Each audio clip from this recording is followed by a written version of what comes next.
नमस्कार दोस्तों, आज हम 1857 के इतिहास के बारे में जानेंगे। भारत में आज़ादी के लिए की गई 1857 की क्रांति किसे याद नहीं है। इसमें साहसी रानी लक्ष्मीबाई की योगदान और वीरता को कोई भला कैसे भूल सकता है। इनकी वीरता की गाथा बच्चों से लेकर बूढ़ों तक सबको मुँह जुबानी याद है। इस भारतीय स्वतंत्रता संग्राम के दौरान एक और ऐसी रानी थी जिन्होंने अंग्रेजों के सामने घुटने टेकने से इनकार कर दिया था। रानी अवंतीबाई एक ऐसी योद्धा थी जिन्होंने अपने विद्रोह और बलिदान की वजह से अपना नाम इतिहास में लिख दिया था। अतीत के पन्नों पर आज उनका किया गया बलिदान धुंधला हो गया है। इनके विषय में बहुत ही कम लोग जानते हैं। इनकी निडरता और अंग्रेजों से बराबर की टक्कर लेने की कहानी बड़ी दिलचस्प है। तो आइए जानते हैं योद्धा रानी अवंतीबाई के बारे में, जिन्हें इतिहास में उतनी जगह नहीं मिली। अवंतीबाई का जन्म 16 अगस्त 1831 को एक जमींदार परिवार में हुआ था। कम उम्र से ही वह अपना जीवन स्वतंत्रता के साथ जीती रही थी, लिहाजा वह जल्द ही अपने बचपन के वर्षों में बेहद स्वतंत्र और अच्छी तरह से विभिन्न क्षेत्रों में प्रशिक्षित हुई। उन्होंने अपना प्रशिक्षण न सिर्फ तीरबाजी, घोड़सवारी और तलवारबाजी चलाने में किया, बल्कि वह सैन्य रणनीति से लेकर राज्य मामलों में भी माहिर थीं। वो हर तरह से एक सक्षम महिला थीं। यही वजह थी कि वह दूर दूर तक अपने हुनर के लिए मशहूर थीं। जल्द ही उनके कौशल और करिश्माई व्यक्तित्व के चर्चे जब रामगढ़ के राजा के कानों में पड़े तो उनके बारे में सुनते ही उन्होंने अवंतीबाई का विवाह अपने बेटे से करने का फैसला लिया। लिहाजा साल 1849 में उनका विवाह विक्रमादित्य लोधी से हो गया था। उनका विवाह कम उम्र में ही हो गया था। शादी के बाद रानी अवंतीबाई को 2 पुत्र हुए, जिनका नाम था शेर सिंह और अमन सिंह। उनका जीवन अच्छा चल रहा था। कुछ ही दिनों बाद उनके पति राजा विक्रमादित्य बीमार रहने लगे। राज्य को संभालने में वह असमर्थ हो गए थे। अंग्रेजों को भी इसकी भनक लगी। उन्होंने मौका देखते ही रामगढ़ को अपने अधीन करना चाहा, जिसके लिए उन्होंने उनके दोनों बेटों को सिंहासन के लिए अयोग्य घोषित कर दिया।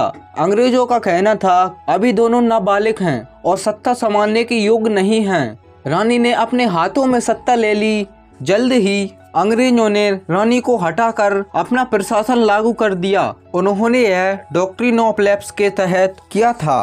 अगर आपको याद हो तो यह नियम अंग्रेजों द्वारा ही लाया गया था। इसके अनुसार अगर किसी राज्य में उसके राजा की मृत्यु के बाद कोई राज्य संभालने वाला नहीं होगा या फिर राजा अपनी सत्ता संभालने में नाकाम होगा तो उस समय ब्रिटिश उस राज्य को अपने अधीन कर सकती है। नियम ने कंपनी को किसी भी रियासत में प्रशासन स्थापित करने की इजाजत दी। इसी के साथ 13 सितंबर 1851 को रामगढ़ में ब्रिटिश स्वीकृत प्रशासक शेख मोहम्मद के साथ साथ वार्ड ऑफ कॉर्ड स्थापित किया गया। अंग्रेजों का यह फैसला उन्हें रास नहीं आया। उन्होंने इसे अपना अपमान समझा।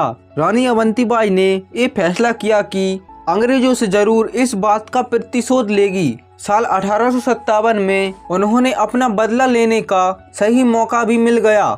इस दौरान उन्होंने ब्रिटिश प्रशासक को राज्य से बाहर निकलवा दिया और ब्रिटिश शासन के खिलाफ युद्ध घोषित कर दिया। अवंतीबाई का अगला कदम अपने पड़ोसी राज्य को भी शामिल करना था। इसके लिए उन्होंने ब्रिटिश अधीनता के खिलाफ युद्ध में शामिल होने के लिए शासकों को पत्र लिखा। उस पत्र के साथ उन्होंने चूड़ियों के डिब्बे भी भेजे। अपने पत्र में उन्होंने लिखते हुए कहा कि अगर अपनी मातृभूमि की रक्षा करनी है तो अपनी तलवारें निकालो और अंग्रेजों के खिलाफ युद्ध करो। अगर ऐसा नहीं कर सकते तो इन चूड़ियों को पहनकर अपने घर में छिपे रहो। रानी अवंतीबाई की इस अपील ने सभी आसपास के साम्राज्यों में क्रांति की एक चिंगारी सुलगा दी। उनकी यह अपील केंद्रीय प्रांतों में भी क्रांति की एक लहर लाने में सफल रही। अब ज्यादातर राज्य उनके साथ आकर खड़े हो गए थे। साल 1857 तक पूरा क्षेत्र सशक्त विद्रोह में शामिल हो गया था। अब इस मोर्चे का नेतृत्व कर रही थी स्वयं रानी अवंतीबाई। उन्होंने युद्ध में लड़ने के लिए 4000 लोगों की एक सेना बनाई। इसी के साथ वह ब्रिटिश राज्य के खिलाफ हमला बोलने के लिए तैयार थीं। उनकी पहली लड़ाई मंडला के पास खेरी गांव में हुई। जब यह विद्रोह हुआ था तब अंग्रेजों ने सोचा कि इसे कुचलना बहुत आसान होगा। अवंतीबाई की कुशल युद्ध रणनीति की बदौलत वह इस लड़ाई में विजयी हो गई थी। अपनी हार की वजह से अंग्रेजों को पीछे हटना पड़ा।